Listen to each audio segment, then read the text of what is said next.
Hi guys, here we are on the delivery train. We are where you want us to be on your location. Today, I'm with the lovely Miss Miller. And guess what? She's a businesswoman. We love her. She is doing a restaurant. This is the second one. What's the name of the first one? Island Cuisine Oterias Limited. Nice. You do jerk chicken? What is it that you do there? We do specialize in? Jamaican dishes and international dishes. Oh, and international dishes as well? Yes, breakfast as well. Pancakes, eggs, waffles. Okay. Where in Ochi are you though?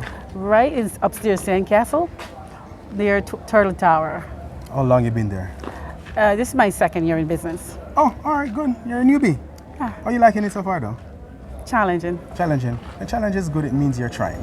That's true. So how did you start shipping with us? A friend of mine in Charlotte, North Carolina, I was looking for a shipping company and she introduced me to Kevin. Oh. And this is where my journey started. Okay, so I shouldn't bother to ask why. No. Just because of friendship. No, good service. Oh. The best customer service All right. ever. I think we did well. Okay.